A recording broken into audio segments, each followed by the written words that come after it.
आज की भजन संध्या में आप सभी भक्तगणों का भगवान ज्ञानदेव गंगा माता मंदिर 5 मेघ विहार आगरा में हार्दिक स्वागत है। इस भजन संध्या में एक बहुत ही महत्वपूर्ण विषय पे चर्चा होने वाली है, जिसमें हमारे मोटिवेशनल स्पीकर श्री आर के सिन्हा जी आपको आज एक गंभीर विषय पे कुछ अपने सुझाव देंगे।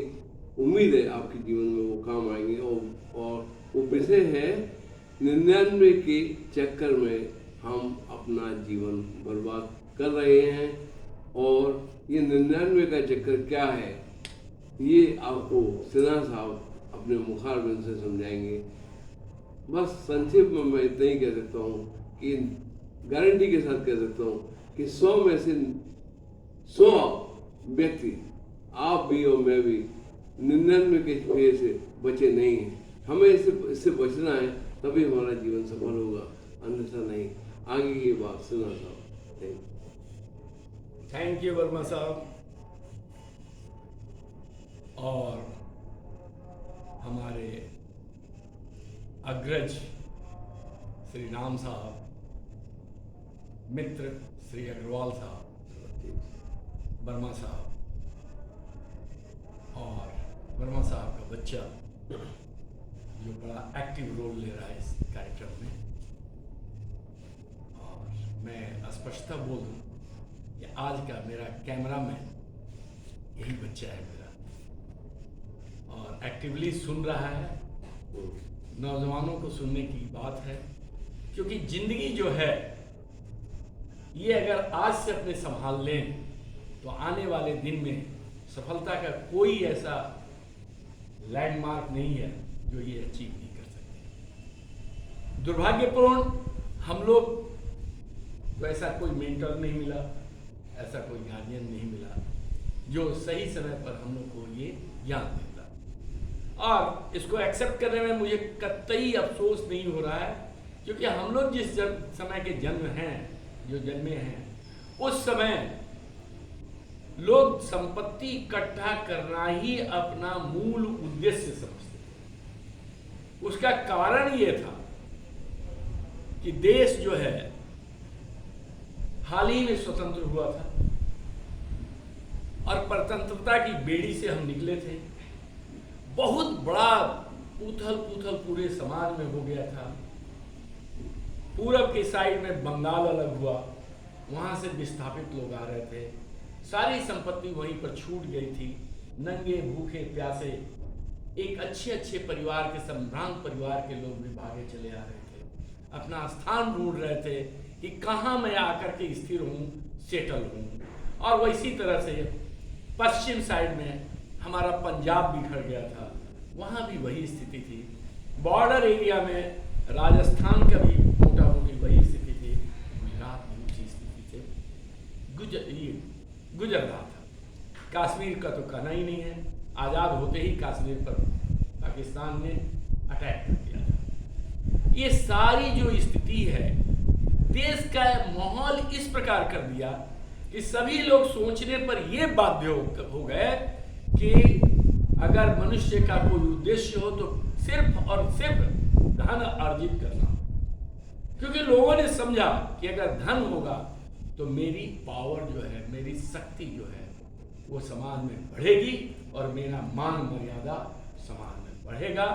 तो हम जो ऊपर शिखर से नीचे आ गए हैं, फिर हम लोग शिखर पर जा सकते हैं। तो लगभग उस समय के जितने भी पेरेंटिंग करने वाले हमारे माँ बाप थे, सभी के सभी एक नया उद्देश्य लेकर के चल रहे थे कि हमारा बच्चा जो है, जो हम झेले हैं वो हमारे बच्चे को झेलना ना पड़े। और एक पेरेंटिंग ही स्टार्ट हो गई कि make your child so strong that he should not suffer in future. If such type of घटना इज स्टार्टेड और repetition is there, he should stand firm. तो हम लोग को एक बहुत बुरी ज्ञान इत्तफाकन मिल गई कि धन संचय ही सबसे बड़ा है। धन संचय ठीक है, आज मैं एक्सेप्ट करता हूं कि धन संचय एक इसेंशियल पार्ट है, जरूरतों को पूरा करने के लिए पार्ट है, लेकिन धन संचय ही मूल उद्देश्य हो जाए, ये गलत है। धन संचय होना चाहिए, क्योंकि बिना धन के आज मटेरियलिस्टिक दुनिया में कुछ नहीं मिलने वाला है। हर चीज के लिए, हर रिलेशन को मेंटेन करने के लिए मुझे सिर्फ और सिर्फ धन चाहिए। तो धन चाहिए, लेकिन धन ऐसा ना हो जाए कि बर्बादी की दिशा में ले जाए। तो धन के साथ साथ सोच, विचार, आचरण सब कुछ शुद्ध हो तो वो धन तो कामयाब होगा। अदरवाइज जहां आप धन के ईगो में फंसे तो आपको बिगड़ने में भी देर नहीं लगेगा और समाज के एक कलंक मात्र बन करके आप रह जाएंगे। अब आइए बात हम लोग मुख्य विषय पर करें कि 99 का चक्कर क्या है। 99 का चक्कर जो है ये सिर्फ और सिर्फ असंतुष्टि दिखलाता है। 99 का मतलब पूर्ण न होना। और अक्सर हम देखते हैं कि जो धन संपत्ति के पीछे भागा वो कभी पूर्ण नहीं हो पाता। तो अपूर्णता की निशानी है, 100 न होना अपूर्णता की निशानी है। और जो असंतुष्ट है, जो अपूर्ण है, वो कभी भरेगा नहीं। मैंने एक बार और इस वीडियो में मैंने बताया था कि मांगने वाला, लेने वाला जब हथेली फैला देता है तो उसकी हथेली कभी संपूर्ण भरती नहीं है। क्योंकि इस वॉल्यूम को भरने के लिए जो हमारा इसेंशियल क्राइटेरिया है वो इसका वॉल्यूम निकालना और उतना संपत्ति भर देना।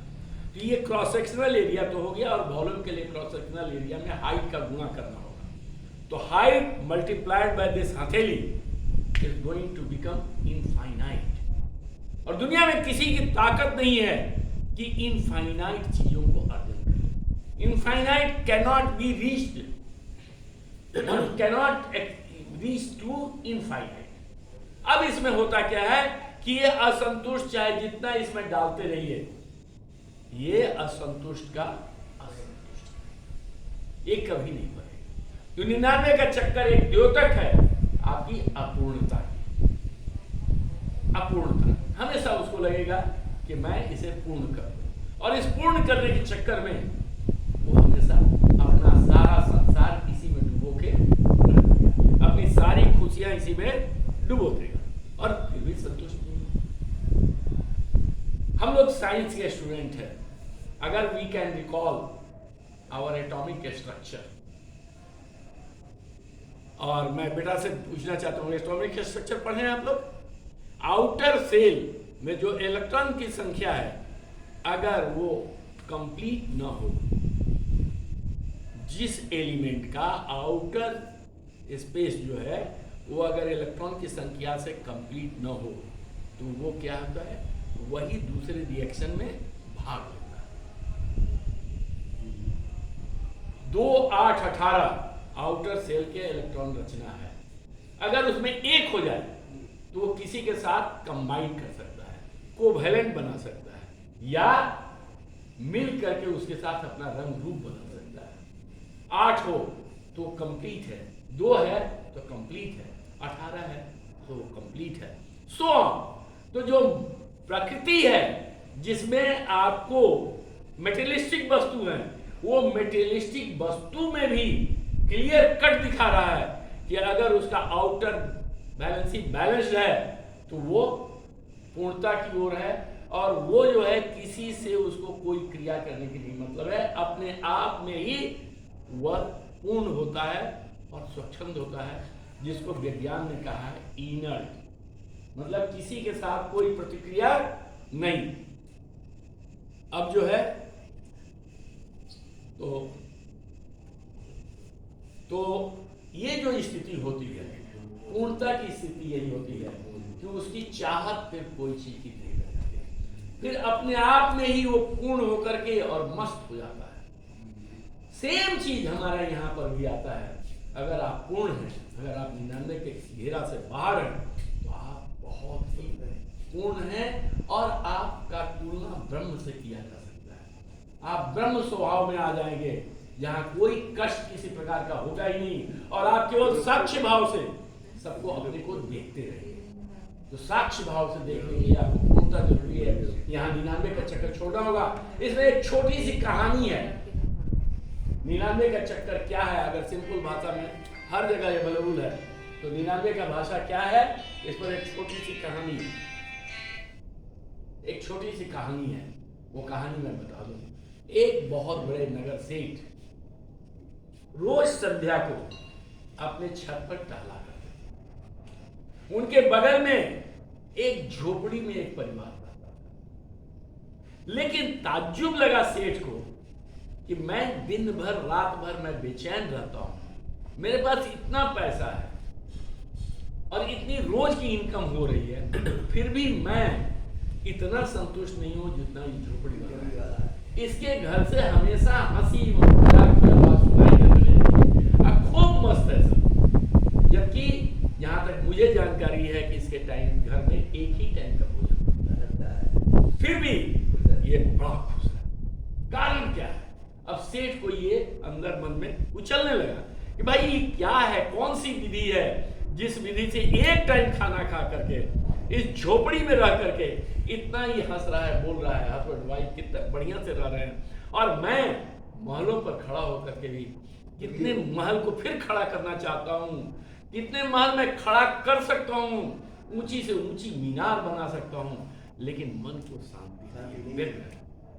वो बेचारा इसी चिंता में भूलने लगा कि ये परिवार कैसे खुश है। तो अपने गुरुजी के पास भागा हुआ गया, बोला कि गुरुजी ऐसी ऐसी बात है, तो बताइए मैं खुश क्यों नहीं हो पाता, और मेरे बगल में रहने वाला है झोपड़ी का आदमी इतना खुश कहता है। गुरुजी बोले कि ठीक है, इसके लिए 99 मुद्रा हमको दो, स्वर्ण मुद्रा, मैं तुमको कुछ दिन में बता दूंगा। बोले क्या कीजिएगा? बोले कि छोड़ दो, क्या करेंगे, हमको उससे मतलब। इस ज्ञान को जानने के लिए मुझे 99 मुद्रा एक बढ़िया थैली में बांट दो, स्वर्ण मुद्रा है। बोले ठीक। सेठ ने तुरंत उनको 99 स्वर्ण मुद्राएं एक थैली में बांध के दे दी। अब जो है वो जो इनके गुरुजी थे, रात्रि के बेला आकर के झोपड़ी वाले के घर में आंगन में फेंक दी थैली। सुबह उठा वो सब झोपड़ी में से बेचारा घर झाड़ू बहारू कर रहा था, तो देखा कि एक थैली पड़ी हुई सुंदर।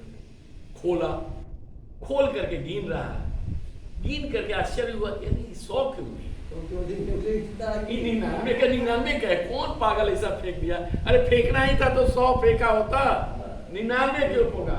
अब वो बार बार, और उसकी वाइफ करे नहीं नहीं ये 100 ही होगा, तुम गलत गिन करो। कभी वाइफ गिने, कभी वो खुद गिने, लेकिन वो 99 का 99। अब बड़ा मुश्किल हो गया, कह रहा है कि इसको 100 हो जाता तो कितना अच्छा होता, कमाल की बात होती, 100 होता तो। तब फिर दोनों ने डिसाइड किया कि हम लोग एक टाइम का खाना खाते हैं, अगर इस खाने को भी एक दिन के लिए बंद कर दिया तो शायद कुछ पैसा हो जाए। उसके बाद खाना लोग बंद करें, लेकिन फिर भी वो पैसा नहीं हो रहा। स्वर्ण मुद्राएं बहुत कीमती थी, वो हो नहीं रहा। अब लास्ट में जाकर के आपस में लड़ाई शुरू कर दी, तुम ठीक से खर्चा नहीं करते हो, कल खाना बनाए थे, खाना इतना बचा क्यों, वो बेकार हुआ, अगर बचाई होती तो और बचा। नतीजा क्या हुआ कि जिस घर में हंसी खुशी माहौल था, उस घर में नाचने लगा दुख और गरीबी, और वो लोग आपस में लड़ने झगड़ने लगे। तब गुरुजी आकर के बोले क्या समझ में आया क्या है 99 के चक्कर? तो बोला हाँ हुजूर समझ गया। अब उस घर से पता नहीं क्या हुआ कि केवल लड़ने झगड़ने की आवाज आती है। तो गुरु ने बोला मैं तुमसे लेकर के 99 स्वर्ण मुद्राएं वहीं उसके आया। तो भैया मेरे 99 का चक्कर मतलब असंतुष्टि का चक्कर, असंतुष्टि का द्योतक। असंतुष्ट आदमी कभी हंस नहीं सकता है, मुस्कुरा नहीं सकता है, किसी का भला नहीं देख सकता है, और उसके अंदर जलन ही जलन रहेगा। जब भी किसी मिलेगा तो आशीर्वाद नहीं देगा, खाली ये जानना चाहेगा कि तुम खुश हो तो क्यों हो, अपनी खुशी को छोड़ दीजिए, वो जहां बैठेगा माहौल को गंदा करेगा। अतः आप कृपया जो प्राप्त है वो पर्याप्त है, इसी का गाना गाइए।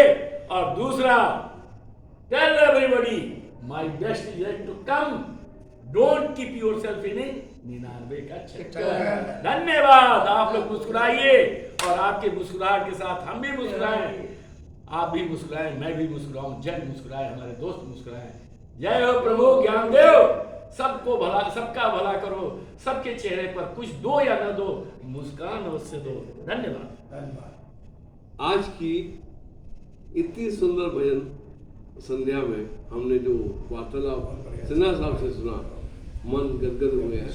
इसी बात को आगे बढ़ाते हुए मैं अपनी तरफ से आपसे सिर्फ इतना ही कह पाऊंगा, एक संदेश दे पाऊंगा कि आज से आप संचय करना बंद कर दीजिए, क्योंकि पुरानी कहावत है कि पूत सपूत तो क्यों धन संचय, और पूत अगर सपूत है तो हमें संचय करने की जरूरत नहीं है। वर्मा साहब, मैं आपसे ड्यू एक्सक्यूज मानते हुए मैं आप कहूंगा कि अगला आपका चैप्टर इसी पर रहेगा।